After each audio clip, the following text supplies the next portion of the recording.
Саламатсыңарбы, кымбаттуу окуучулар. Кыргыз адабияты сабагын баштайбыз. Силер менен Ош шаарына караштуу номер 32 Жолон Мамытов атындагы орто мектебинин кыргыз тили жана адабияты мугалими Муратова Сажида Рахманбердиевна болмокчу.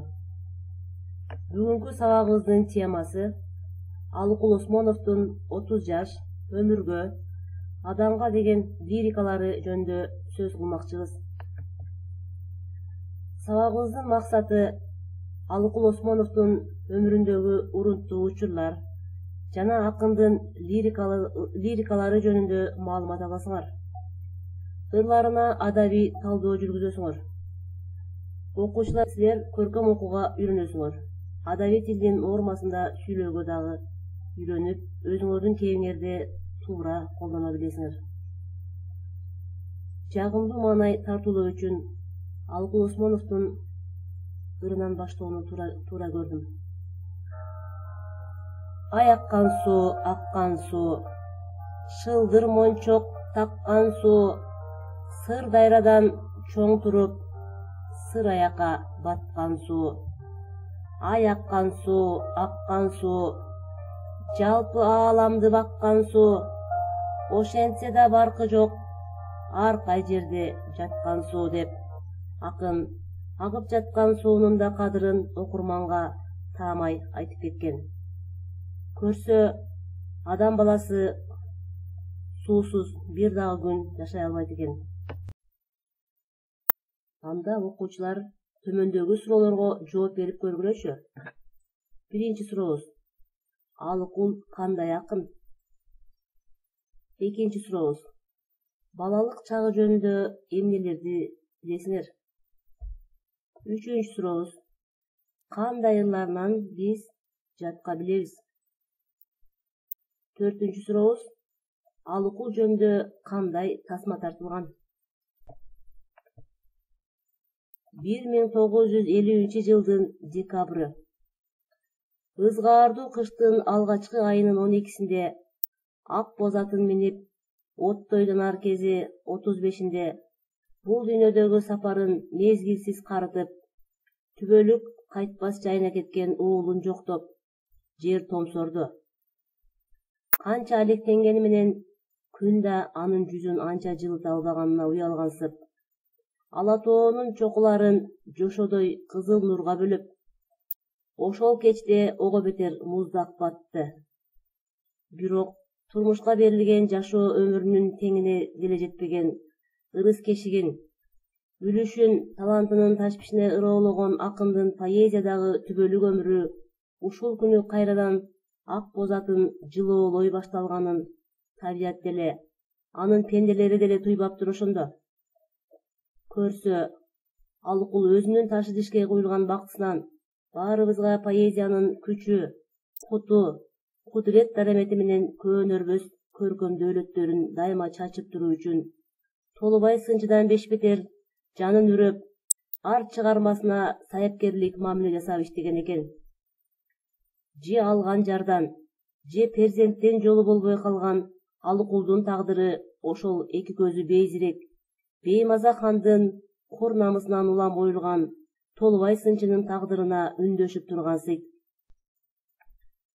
Ал поэзиянын жөнөкөй гана кесиби эмес, өз өмүрүнүн шериги деп, өз жашоосунун маани маңызы деп, коомго кызмат кылуунун майданы деп билген.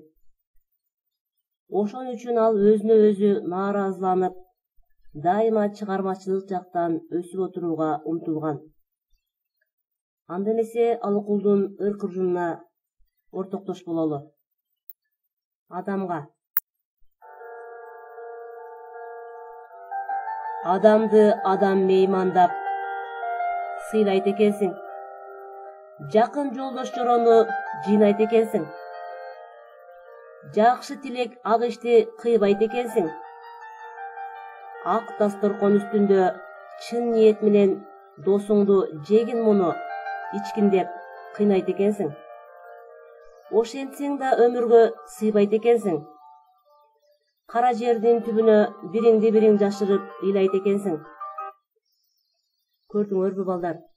Жогорудагы саптарда айтылгандай, акын көп ырымда карапайым адамдарга тамчы суудай жасалмалыгы жок, бийик урмат менен мамиле кылып, чын көңүлдөн чыккан асыл сезимдерин жолдогондон арыбайт. Өмүргө шамал айдап, көлдүн киргил көбүгүн, кашка суудай мөлттей түшкөн өмүрүм, жыл айланып өткөн сайын жаштык күн, улам сулуу, улам ысык көрүндүң.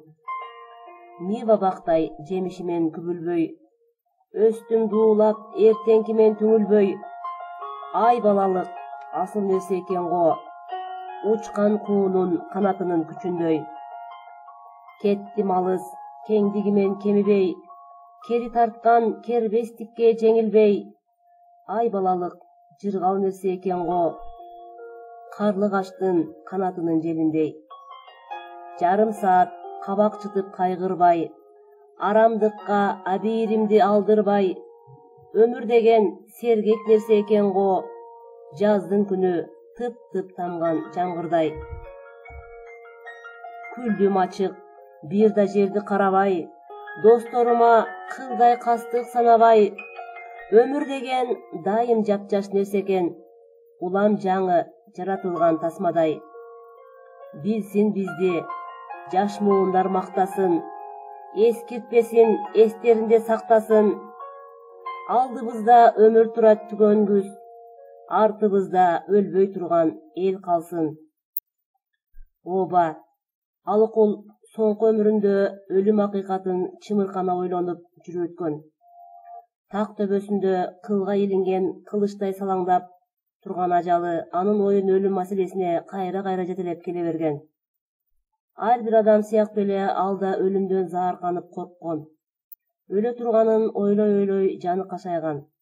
Өлгүсү келбей, акылын далбасалатып көргөн. Ушулардын баары анын ырларында айкын из калтырган. Бирок акын көп узабай көз жумаарын алдын ала көрүп турса да, ажалдан заарканганын ныгыра басып, нойубас кайрат жана тынымсыз эмгек менен жашаган. Турмушка жайдары мүнөз карап, жалпы элибизге замандаш жана тагдырлаш экенине канааттанып өмүр сүргөн.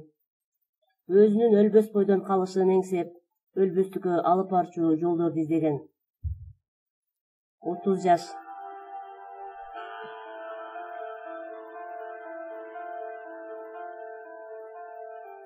Арасы өмүр. Кандай кыска, кандай аз. Тагдыр ошол өлчөмүнөн көп кылбас. Бирок чиркин аздыгына мейли эле, анын октой тездигине кататпаш. Кечи гана тигил кырда жок эле, кайдан чыкты бозат экен 30 жаш. Ал зымырайт, үст-үстүнө камчылап, жетер жери, түшөр үйү бар чыгап. Эгер анын жетер жери бар болсо, неге суудай тынбай агат адамзат? Ошондуктан тынымы жок өмүрүм, уч кыйры жок, алыс жолго шаштырат. Бүгүн дуулап, кечээкимди ойлонбой, кечээ жыргап, эртеңкиме кайда кой.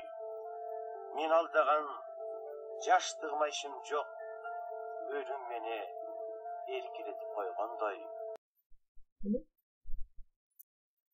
Алыкул бала чагынан ооруп, өлөр өлгүчө кесел менен алпурушкан. Ал өз оорусунун күчөп кеткенин, ошо дарты акыры өзүн алып чыгаарын көрүп билип турган. Ошол себептен ал өмүр менен өлүм маселесин эрте ойлонуп, санаасын санга бөлгөн. Суу адам үчүн 30 жаш деген эмне? Өмүрдүн күлгүн чагы. Акыл жактан да толукшуп турган кез. Өлүм тургай карлык капарганча илинбеген мезгил. Бирок өмүрүнүн кыскалыгын тирүүсүндө көрүп билип турган орукчан Алыкулга күлгүн 30 жаш карлыктын башы сыяктанып көрүнгөн экен. Ошон үчүн ал 30 жаш аттуу ырында 30 жашты атчан кылып көрсөтөт. Өзүнчө алганда 30 жаш деген сөз тизмеги нары жашаң, нары шаңдуу болса да, бозат минген деген сөздөр менен айкалышканда кандайдыр бир картаң түскө боелуп, накта улуттук аңыздан жаңы бир образ айланат.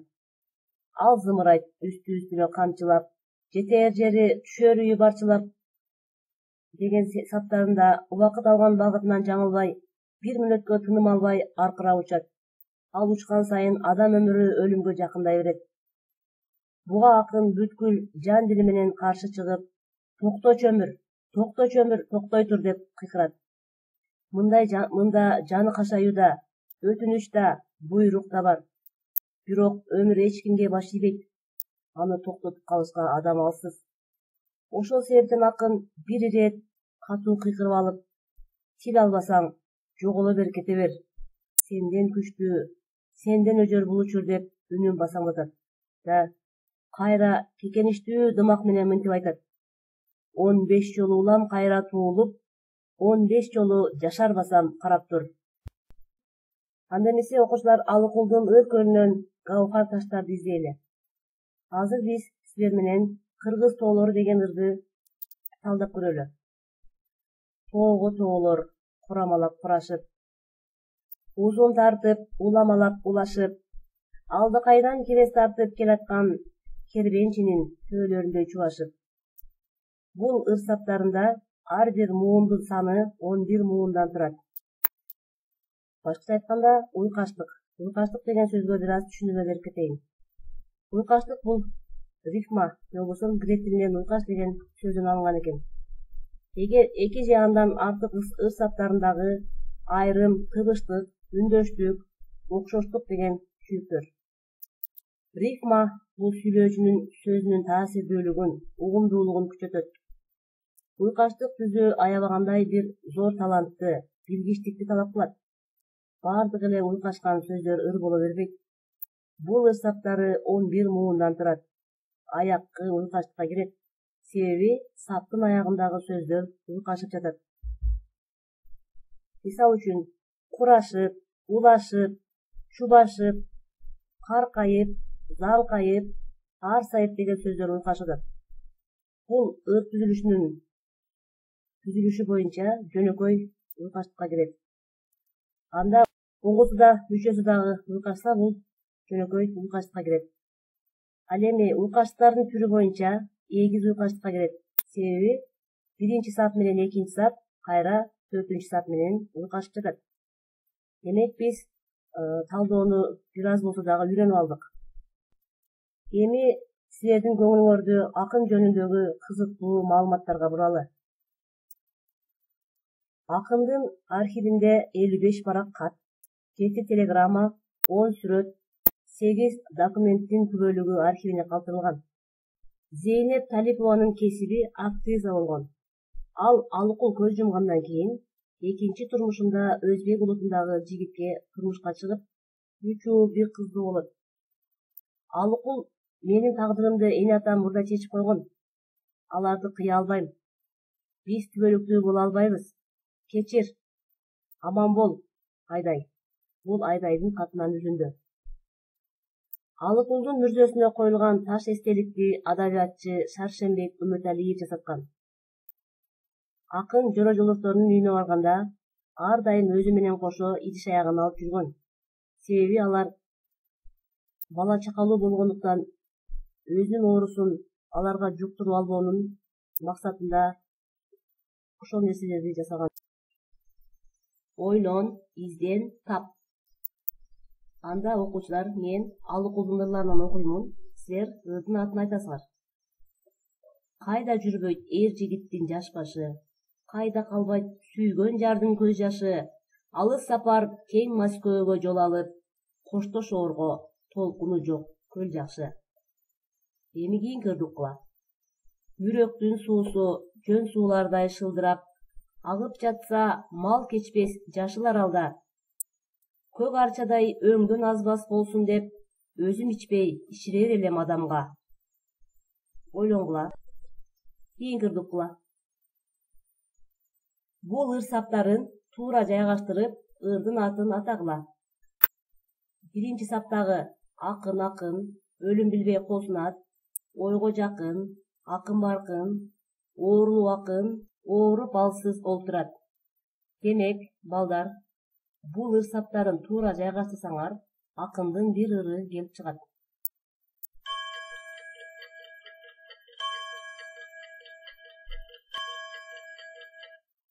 Азаматсыңар балдар. Биринчи ырды силер туура таптыңар. Ал ырдын аталышы коштошуу деп аталат. Экинчи ырды дагы силер туура таптыңар. Анын аты адамзат. Ал эми үчүнчү сапты дагы силер өз орду менен туура жайгаштырдыңар. Азаматсыңар.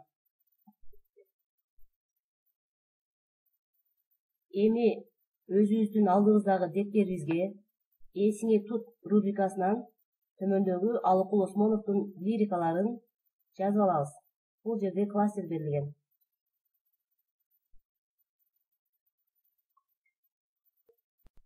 Бышыктоо үчүн суроолор. Лирика деген эмне? Алыкул кандай акын? Акындын чыгармачылыгындагы бурулуш кайсы ырдан, кайсы жыйнактан башталган деп ойлойсуңар? Алыкул Осмоновдун поэзиясы кыргыз адабиятына кандай жаңылыктарды киргизген? Акындын философиялык лирикаларына мисалдарды келтириле. Сүйүү темасындагы ырларынан көркөм айтып бериле. Алыкулдун ырларынан кандай азык алдыңар? 30 жаш деген ырынын маанисин айтып бериле.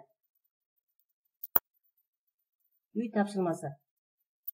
Төмөндөгү цифраларды чечмелөө аркылуу Алыкулдун өмүр чыгармачылыгындагы негизги урунттуу учурларды жазып келесиңер.